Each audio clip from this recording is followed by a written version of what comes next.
Back to back যখন ঘরে বাইরে দুই দিকেই স্কেডিউলটা একদম টাইট থাকে, তখন দুদিক সামলাতে ভীষণ অসুবিধা হয়।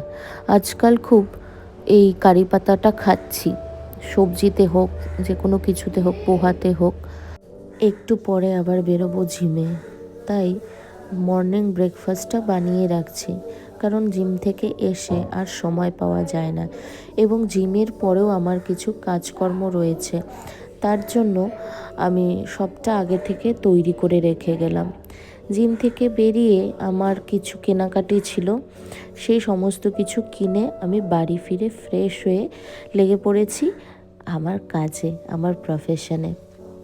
তো এখানে দেখো, আমি খুব ভালো করে স্কিন প্রিপারেশন নিয়ে একদম একটা ন্যাচারাল বেসের উপর একটা মেকআপ ক্রিয়েট করেছি। তোমাদের সঙ্গে সেটাও পরের একটা ভ্লগে শেয়ার করবক্ষণ। এটা আমাদের উত্তরবঙ্গের বোরো কালচারের মেকআপ বলতে পারো, একদম সফটের উপরে হয়, ভীষণ ভালো লাগে। তো সারাদিন কাজকর্ম শেষ করে একটা ইজি অ্যান্ড সিম্পল একটা রান্না করে এখন ডিনারটা সেরে নিচ্ছি।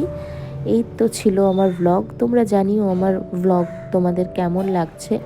নতুন নতুন শুরু করেছি তো অত কিছু বুঝতে পারি না, তো তোমরা সবাই আমার পাশে থেকো। আর হ্যাঁ, লাইক, শেয়ার এবং সাবস্ক্রাইব করতে কিন্তু ভুলো না।